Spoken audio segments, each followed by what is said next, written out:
ሰላም ሰላም ሰላማችሁ ብዝት ይበልልኝ የኔ የማይችሁ ቤተሰቦች በሙሉ እንዴት ናችሁ? በያላችሁበት የክርስቶስ ፍቅር ይብዛላችሁ እያልኩኝ ዛሬም በአዲስ ቪዲዮ መጥቼላችኋለሁ። አውቃለሁ ጠፍቻለሁ፣ ቪዲዮ መስራት አልተመቸኝም ነበር። ያኔ የልጆች ድምጽ ምናምን ስለሚገባ መስራት አልቻልኩም እና ዛሬም እንግዲህ እንቅልፌን ተሻምቼ ነው እላችኋለሁ ማለት ነው። እንደተለመደው ሰብስክራይብ ላይክ እያደረጋችሁ አበረታቱኝ። ዛሬ ደግሞ የምናየው ስለ ዝንጅብል ሻሂ ጥቅሞች ነው ማለት ነው።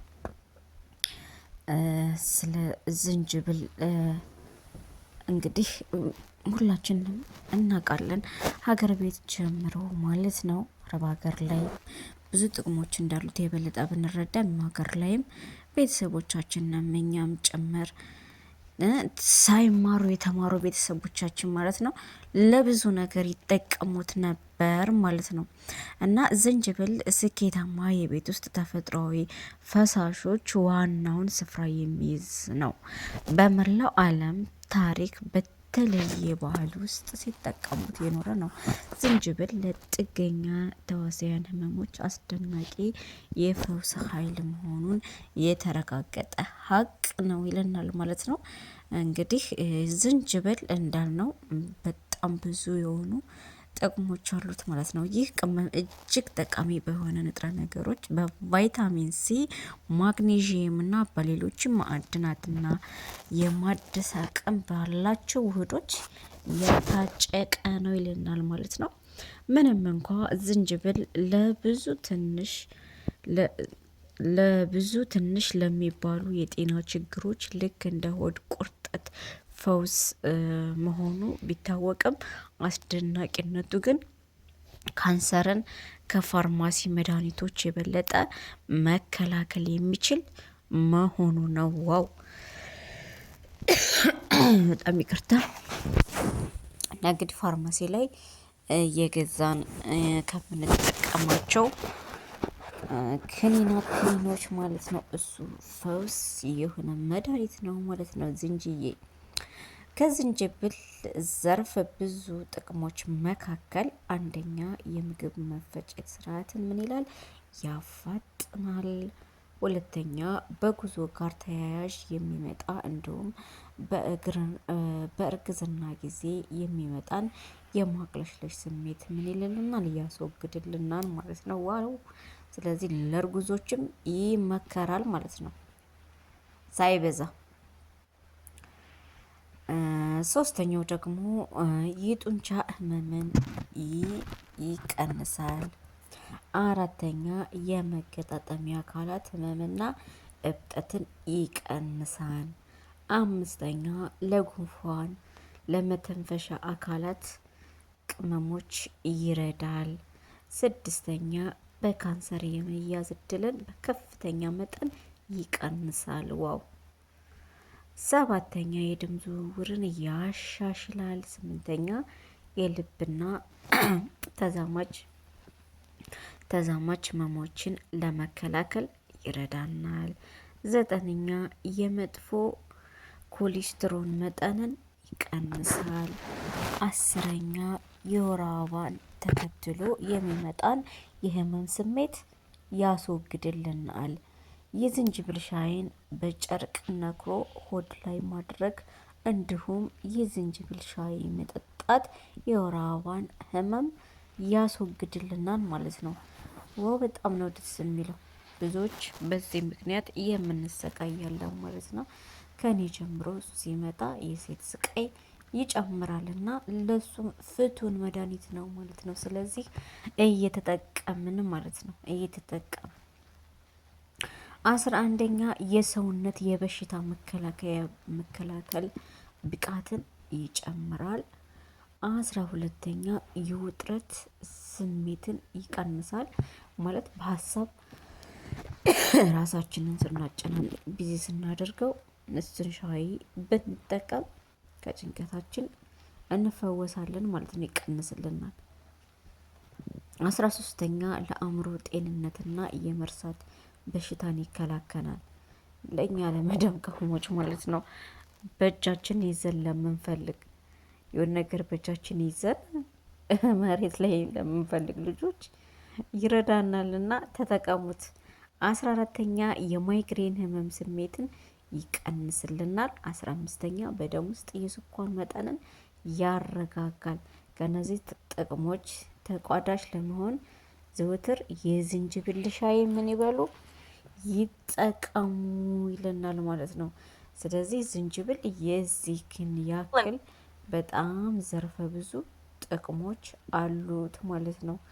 እኛ በማወቅ የሚሆን ባለማወቅ አንጠቀመውም፣ እያወቅንም እንዲሁ ዝም የምንለው ነገር አለ ማለት በችለተኝነት የማንጠቀመው አለን ማለት ነው። ግን ከተጠቀምነው እንግዲህ ይሄን ሁሉ ጥቅም ይሰጠናል ማለት ነው። በተለይ እኛ ስደት ላይ ብዙ ብዙ ብዙ ብዙ ችግር ለቦርጭ ራሱ ማለት ነው። ቦርጫችንን ለማጥፋት እሱን ሁል ጊዜ ብንጠቀም በጣም አሪፍ ለውጥ ነው የምናገኘው ማለት ነው። የአጥንት መሳሳትን ራሱ ጠንካራ እንዲሆን ያደርግልናል ማለት ነው። እና ሁላችንም ዝንጅብልን በመጠቀም ራሳችንን ከምንም አይነት ነገር መከላከል እንችላለን ማለት ነው። እንዲሁም ደግሞ ጥቅም እንዳለው ሁሉ ጉዳትም አለው በተጓዳኝ ማለት ነው። ሁሉንም ማወቅ ይጠበቅብናል።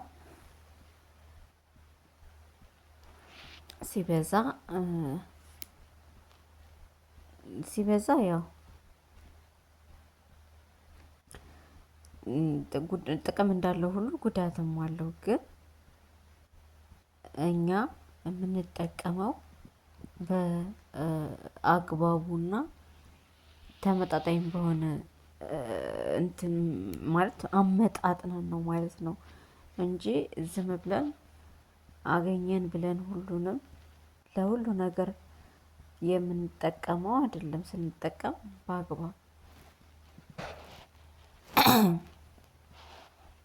በአግባብ መሆን አለበት ማለት ነው።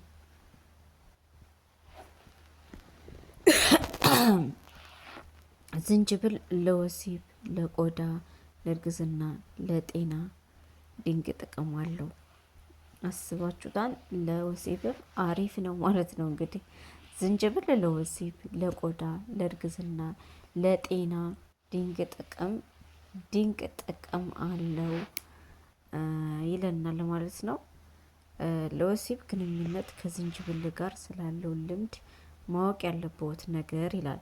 ይህ መጠጥ የብልት መቆም ችግሮችን ለመቅረፍ ከሚያበረክተው አስተዋጽኦ በተጨማሪ ዝንጅብል የወሲብ ተግባርን ከማጎልበትና በወንዶች ላይ የመውለድ እድልን በመጨመር ያለውን ጥቅም የሚያሳዩ በርካታ ሙከራዎች አካል ነው። ዝንጅብል ለሴቶችም ብዙ ጥቅሞች አሉትኝ ይለናል ማለት ነው። የዝንጅብል ሻይ በውስጡ ባለው ከፍተኛ የጸረ ኦክሲደንት እና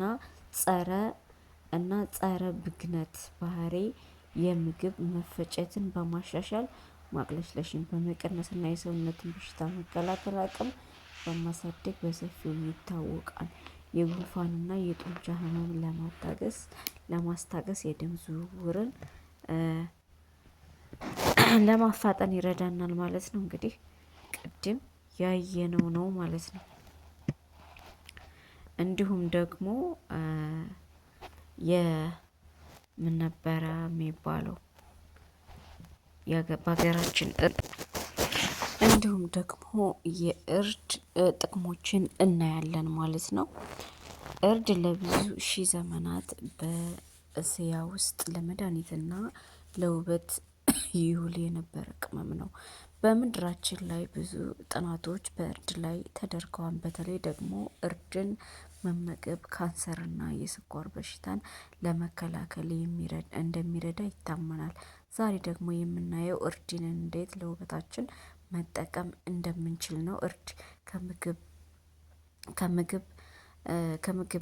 ከምግብነት ቅመም ባለፈ እንግዲህ ለውበታችን በጣም ምርጥ ነው ማለት ነው። እርድ ብርን ይከላከላል ወይም ደግሞ ያጠፋል። አንድ የሻይ ማንኪያ እርድ፣ አንድ የሻይ ማንኪያ ማርና አንድ የሾርባ ማንኪያ እርጎ በአንድ ጎድጓዳ ሳህን ውስጥ በደንብ እናቀላቅልና ፊታችንን ከተቀባን በኋላ በንጹህና ደረቅ ፊት ላይ ውህዱን እንቀባለን። ውህዱን ስንቀባ ጣቶቻችን እንዳይበልዙ ጓንት ወይም ላስቲክ መጠቀም እንችላለን።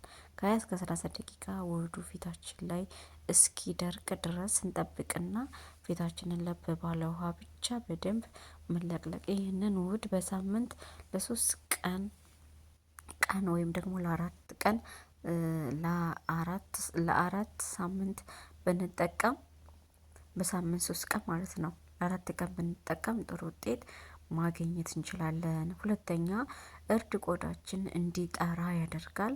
2 የሾርባ ማንኪያ የወይራ ዘይት፣ 1 የሻይ ማንኪያ እርድና 1 የሻይ ማንኪያ የሎሚ ጭማቂ በአንድ ጉድጓድ ውስጥ ሳህን ውስጥ በደንብ እናቀላቀልና ፊታችንን ከታጠብን በኋላ በንጹህና ደረቅ ፊት ላይ ውህዱን እንቀባዋለን። ውህዱን ስንቀባ ጣቶቻችን እንዳይበሉዙ አሁንም ጓንት ለብሰን መጠቀም እንችላለን ማለት ነው። ከ20 ደቂቃ እስከ 30 ደቂቃ ቆይተን ፊታችንን መታጠብ ማለት ነው እና አሪፍና ለስልስ ያለ ፊት ይኖረናል። ሶስተኛ እርድ የተሰነጣጠቀ ተረከዝን ያስተካክላል። አሁን ተረከዞቻችን በባዶ እግር ወይም ደግሞ በልጡ እንደዚሁ በልጥ ያለው ቤት ከሆነ እግራችንን ይፈረካከሳል ማለት ነው። የዛኔ ምን ይላል?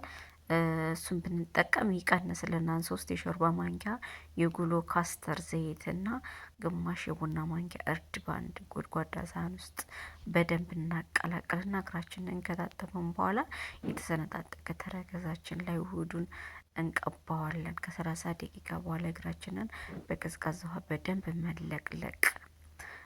አራተኛ የእርድ ሻይ ጤናማ እንዲሆን ይረዳናል። 4 ኩባያ ውሃ በደንብ እናፈላና ውሃው ከፈላ በኋላ 1/2 የሻይ ማንኪያ እርድ የፈላ ውሃ ውስጥ እንጨምርና እሳቱን ቀነስ አድርገን ለ10 ደቂቃ እንዲተከተክ እናደርጋለን። ከ10 ደቂቃ በኋላ አውጥተን እንዲቀዘቅዝ እናደርጋለን። ሻዩ ከበረደ በኋላ አጥለን መጠጣት። ሻዩን በማጣፈጥ በተቻለ አቅም ከስኳር ይልቅ ማር ብንጠቀም ምን ይላል? ይመረጣል ማለት ነው። የእርድ ሻይ መጠጣት ካንሰርን ለመከላከል፣ የስኳር በሽታን ለመከላከል፣ በሽታ የመከላከል አቅማችን ለማሳደግ፣ ጉልበታችንን ለማንጻትና በጠቅላላ ለጤናችን ምንድን ነው ጠቃሚ ነው ማለት ነው። 5ኛ እርድ ጸጉር ለማሳደግና ለማንጠንከር ይጠቅማል። 3 የሻይ ማንኪያ እርድ፣ 4 የሾርባ ማንኪያ ኮኮናንት ዘይት ወይም የወይራ ዘይት፣ 3 የሻይ ማንኪያ ሮዝመሪ የጥብስ ቅጠል ማለት ነው። ዘይት በአንድ ጎድጓዳ ሳህን ውስጥ በደንብ እናቀላቅላለን። ውህዱን የታጠበ ጸጉር ላይ እንቀባዋለን። ከ15 እስከ 20 ደቂቃ በኋላ ጸጉራችንን በሻምፖ በሳሙና በደንብ መታጠብ። ይህንን ትሪትመንት በየወሩ መጠቀም እንችላለን ማለት ነው። 6ኛ እርድ የተጎዳ ጸጉርን ይጠግናል። 1/2 እንቁላል አስኳል፣ 1 የሻይ ማንኪያ እርድ፣ 2 የሾርባ ማንኪያ እርጎ በአንድ ጎድጓዳ ሳህን ውስጥ በደንብ እንቀላቅላለን። ውህዱን የተጠበ ጸጉር ላይ እንቀባዋለን።